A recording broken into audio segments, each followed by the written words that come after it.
하나님의 말씀, 그 진리를 소중히 여기고 존중히 여기는 우리 모두가 되기를 예수님의 이름으로 축복합니다.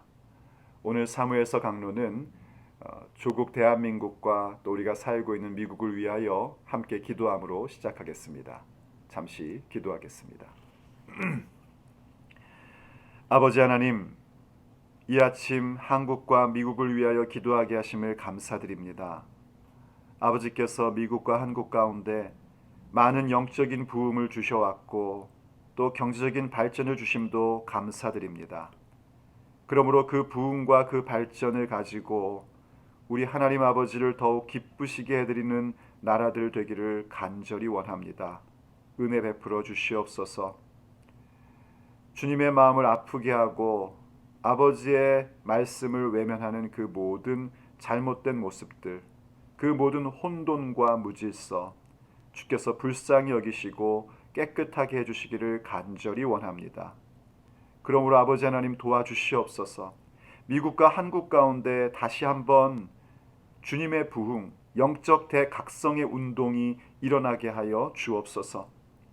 그래서 그 부흥의 운동을 통하여 일어서는 아버지의 자녀들이 미국과 한국의 각계각층 곧 정치, 경제, 사회, 문화, 교육, 매스미디어, 예술 그 모든 분야에서 아버지 하나님의 선한 영향력을 끼치는 그런 리더들로 세워지게 하여 주옵소서. 그래서 다시 한번 미국과 한국이 주님이 주시는 부흥과 발전을 갖게 해주셔서 우리 예수님 다시 오시는 그날까지 하나님의 나라와 예수 그리스도의 복음을 위하여 살아갈 수 있는 그런 귀한 나라들 되게 하여 주시옵소서. 우리 주 예수님의 이름으로 간절히 기도 올립니다. 아멘. 자, 오늘은 사무엘상 5장 1절로 12절, 사무엘상 5장 전체 말씀으로 우리가 그 메시지를 듣고자 합니다. 자, 5장 1절을 보면 이렇게 시작을 합니다. 블레셋 사람들이 하나님의 궤를 빼앗아 가지고 에벤에셀에서부터 아스돗에 이르니라. 블레셋 사람이 전쟁에 승리하여 하나님의 궤를 빼앗아 전리품으로 자기네 땅에 가지고 온 겁니다. 이스라엘 백성의 입장에서는요, 너무나 절망스러운 일을 겪게 된 겁니다. 그들은 완전히 공황 상태에 빠졌을 것입니다. 왜냐하면 어떻게 전능하신 하나님이 전쟁에 패할 수 있단 말인가 하는 생각을 가졌을 것이기 때문입니다. 그래서인지 엘리의 며느리가 했던 고백, 아들을 낳으며 죽어가면서 얘기했었죠. 영광이 떠났다, 하나님의 영광이 떠났다 하여 이가봇 했던 그 외침은 한 여인의 외침 정도가 아니라 그 당시 이스라엘 하나님의 백성이라 일컫는 그들 모두의 마음이요 외침이었을 것입니다. 왜 그런 일이 일어났습니까? 그들이 하나님의 언약궤를 하나의 우상처럼 섬겼기 때문입니다. 하나님의 언약궤라는 것은 본디 하나님의 언약을, 하나님과 우리가 언약 맺은 사이다라는 것을 상징해주는 궤입니다.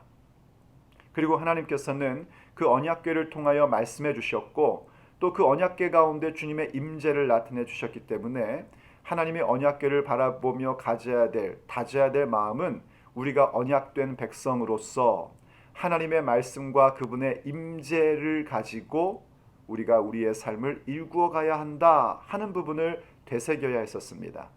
하지만 이스라엘 백성들은요, 그러한 믿음의 길을 저버리고 우상을 숭배했고 영적인 타락과 도덕적인 타락 속에 살고 있었습니다.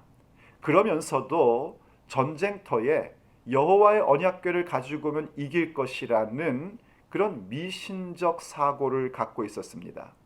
하나님께서는 자기 백성이 그러한 곳에 있는, 그러한 상태에 있는 것을 내버려 두지 않으십니다. 내버려 두신다면 그건 더 무서운 징계일 겁니다. 하나님께서 그들의 잘못된 개념, 잘못된 생각을 무너뜨려 버리십니다. 어떻게까지 무너뜨리시는가? 하나님이 마치 패배한 것 같은 오해를 받으시기까지, 하나님이 아무것도 하실 수 없는, 능력이 없는 모습으로 나타나는 그런 오해를 받으심까지 자기 백성을 징계하십니다. 왜 징계하십니까? 깨끗하게 하시고자 함입니다. 바로 아버지께서 주시고자 하는 그 부흥의 날을 위하여 깨끗하게 하시고자, 그들의 왜곡된 믿음, 우상 숭배적 믿음을 무너뜨리신 것입니다. 자, 그러면은요, 우리가 여기서 궁금한 거는 이스라엘 백성들이 언약궤의 그 어떤 본질과 내용은 버려버리고 그 상징만을 가진 우상 숭배 모습을 가졌으니까 이제 그 언약궤는 무용지물인가 하는 그런 궁금증을 갖게 됩니다.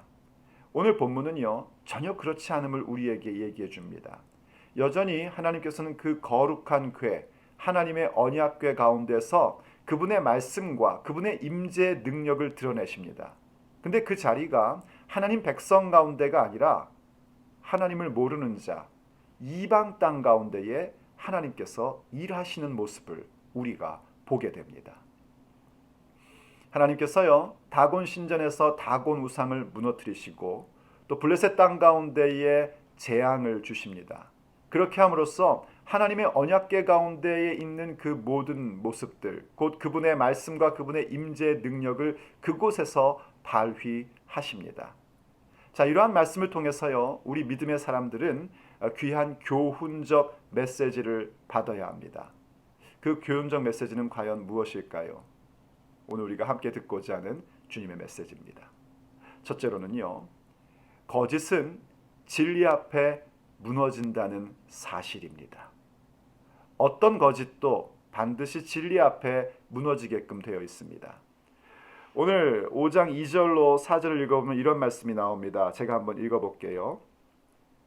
블레셋 사람들이 하나님의 궤를 가지고 다곤의 신전에 들어가서 다곤 곁에 두었더니, 이 다곤이라는 신은 블레셋 신들 중에 하나입니다. 그런데 여러분, 왜 우리에게 익숙한 바알이라는 신이 있지 않습니까? 이 다곤 신을 어떻게 생각했냐면 바알의 아버지다 이렇게 생각을 했대요. 그 모양은 이렇게 얼굴과 상체는 사람의 모습이고, 그리고 등과 하체는 물고기의 모습을 갖고 있던 우상이었다고 합니다. 어쨌든요, 그들 하나님의 언약궤를 그 다곤 신전에 갖다 놓은 겁니다. 다곤 우상 앞에 갖다 놓은 거죠. 그 모습은 뭘 얘기하냐면 우리가 이겼다는 겁니다. 다곤이 승리했다는 겁니다. 그래서 그 여호와의 언약궤를 전리품으로 다곤에게 바치면서 하나님을 다곤 앞에 무릎 꿇리려고 하는 그런 모습인 것이죠. 그런데 어떤 일이 생겼죠? 3절을 봅니다. 아스돗 사람들이 이튿날 일찍 일어나 본즉 다곤이 여호와의 궤 앞에서 엎드려져 그 얼굴이 땅에 닿았는지라. 그들이 다곤을 일으켜 다시 그 자리에 세웠더니 그 이튿날 아침에 일찍 일어나 본즉 다곤이 여호와의 궤 앞에서 또다시 엎드려져 얼굴이 땅에 닿았고 그 머리와 두 손목이 끊어져 문지방에 있고 다곤의 몸뚱이만 남았더라.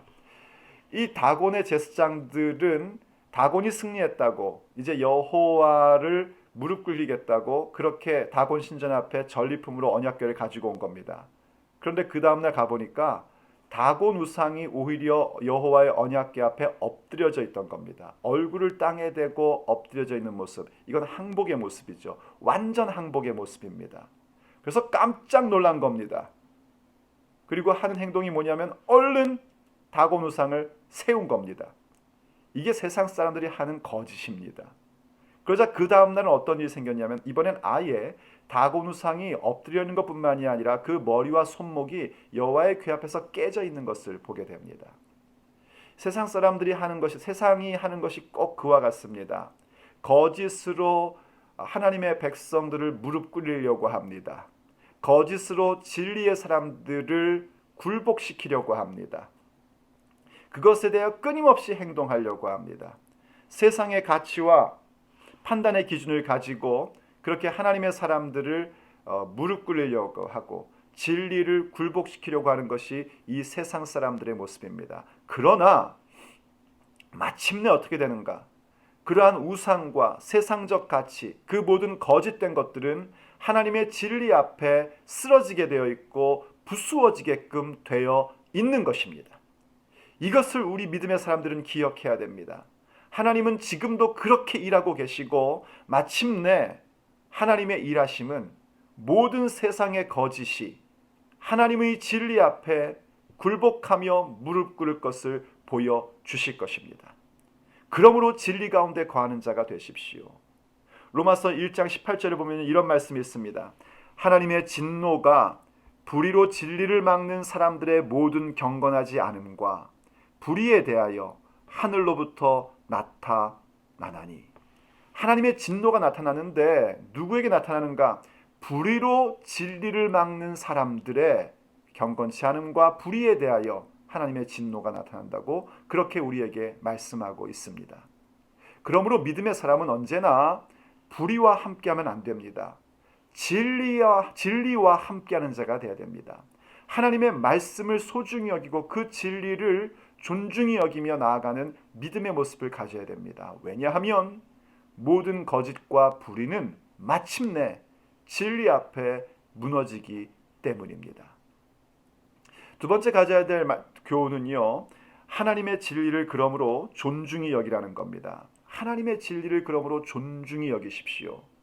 자, 왜 이런 말씀을 드리냐면 한번 5절로 가보세요.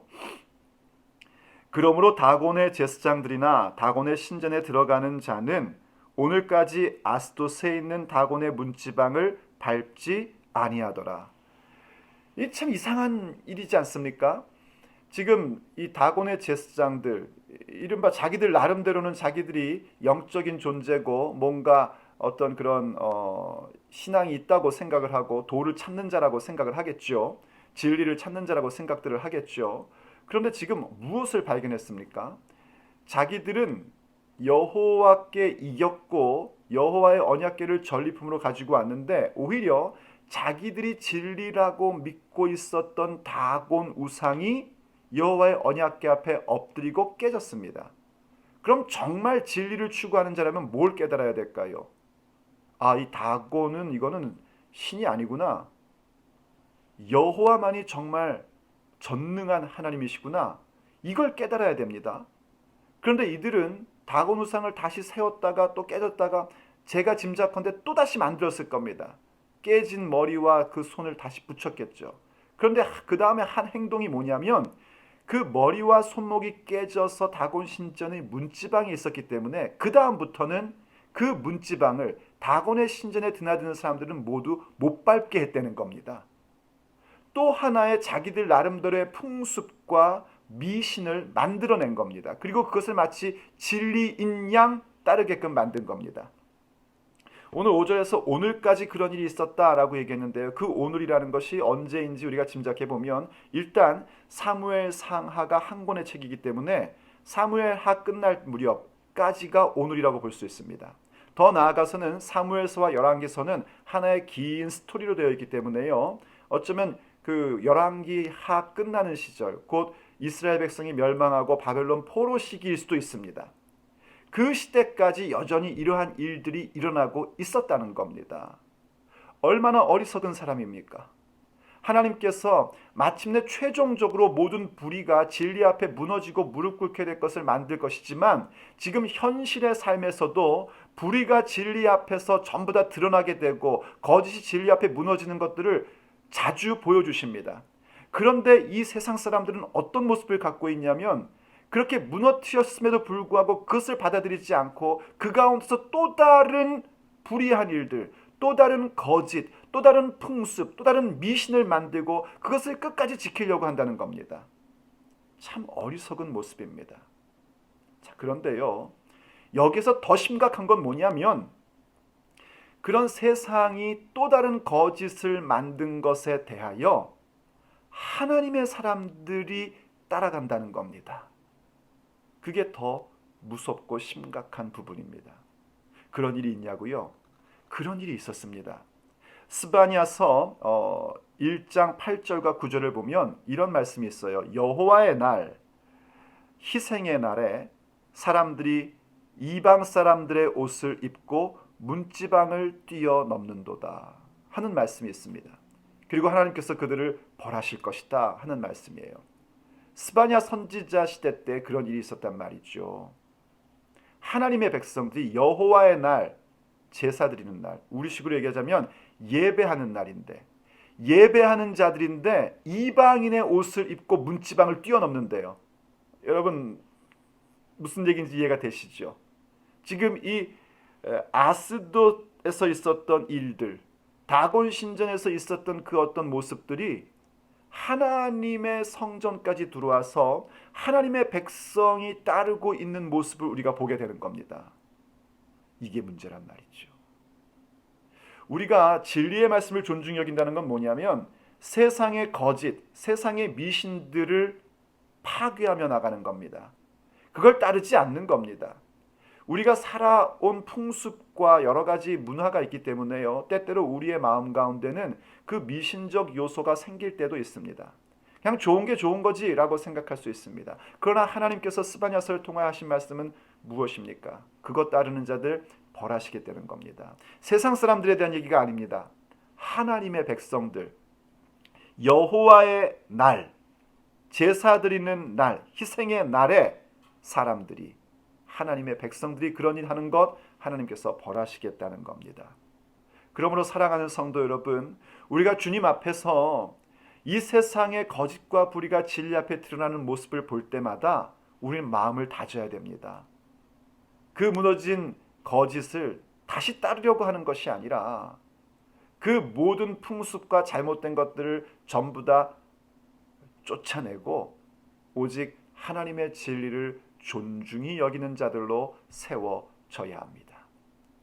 그리고 세 번째로 또 한 가지 더 받을 교훈은요. 우리가 갖고 있는 믿음이라는 것이 정말 하나님의 은혜로구나 하는 부분입니다. 이 5장의 이 내용들을 보면은 말씀드렸듯이 다곤 신전에서 다곤 우상이 파괴되었습니다. 그 일들은 공공연한 비밀로 사람들에게 다 알려졌었을 것입니다.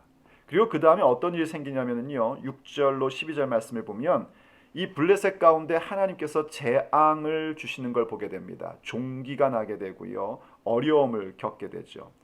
이 아스돗에 그런 사건이 일어나니까 사람들이 하나님의 언약궤를 어느 지역으로 보내냐면 가드 지역으로 옮겨 보냅니다. 그랬더니 9절 이하에 보면은요, 그 가드 지역에서 또 하나님의 손이 심히 큰 환난을 그 성읍에 더하십니다. 그래서 사람들이 또 괴로워하고 이번에는 그 하나님의 궤를 에그론으로 보내려고 합니다. 그랬더니 에그론 사람들이 아우성을 치는 겁니다. 우리를 죽이려고 하는 것이냐 하고 사람들이 모여서 이걸 어떻게 하면 좋나 하고 함께 의논을 하게 됩니다. 말하자면 그들은 지금 하나님의 언약궤를 통하여 여호와 하나님께서 얼마나 놀라운 분인지를 직접 경험하고 있는 겁니다. 이 모든 재앙이 여호와의 언약궤로 말미암아 일어나고 있다는 것도 알고 있습니다. 그런데 참 이해할 수 없는 것이 다곤의 제사장들도 그렇고 블레셋 백성들도 그렇고 아무도 여호와 하나님을 찾는 자는 없습니다. 괴로워하고 있으면서 이것이 여호와의 괴로 말미암아 일어난 일이라는 것을 알고 있으면서도 전혀 하나님을 찾지 않습니다. 그게 참 이상한 일입니다. 그래서일까요? 데살로니가서에 보면은 믿음은 모든 사람들의 것이 아니다 라고 선언하고 있는 말씀이 있는데 그런 이유 때문에 그런 말씀이 있지 않나 싶습니다. 과연 믿음은 모든 사람의 것은 아닙니다. 그런데 우리는 어떻습니까? 우리는 믿음을 가지고 있습니다. 하나님께서 우리에게 그 은혜로 말미암아 하나님의 은혜로 말미암아 믿음을 우리에게 주셨습니다. 그럴진데 그 주신 믿음을 가지고 우리가 더욱더 하나님의 말씀을 그 진리를 소중히 여기고 존중히 여기는 자리로 가야 됩니다. 믿는다 하면서도 여전히 지금까지 살아왔던 생활의 방식, 풍습, 미신 그러한 것들을 따르고 있다면 그건 사실 믿음이 아닙니다. 하나님이 주신 믿음을 헛되이 쓰고 있는 겁니다. 그 은혜를 헛되이 쓰는 자가 되는 겁니다.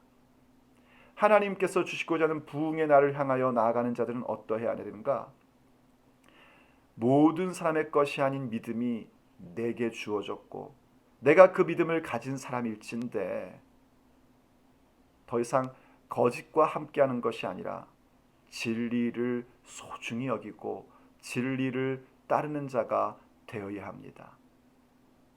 참으로 하나님께서 하시는 그 놀라운 일들 속에서 하나님의 진리를 따르고 언제나 거짓은 진리 앞에 무너질 수밖에 없다는 그 사실을 기억함으로 진리 편에 서는 자가 되어야 합니다.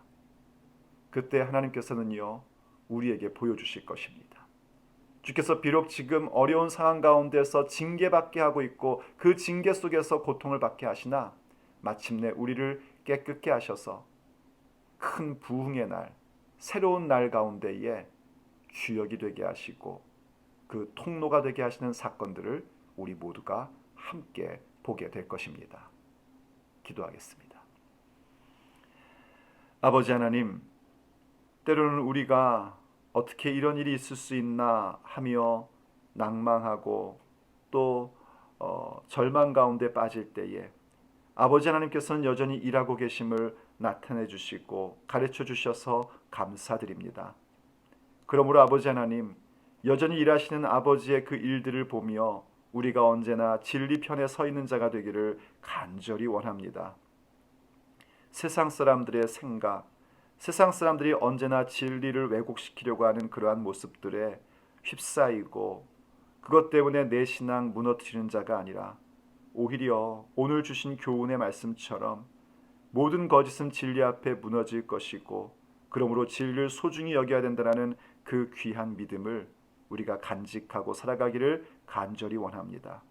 그러므로 오늘도 우리가 오직 진리를, 하나님의 말씀을 귀히 여기고 소중히 여겨 진리 편에 서 있는 우리 모두가 되게 하여 주시옵소서. 우리 주 예수님의 이름으로 간절히 기도 올립니다. 아멘.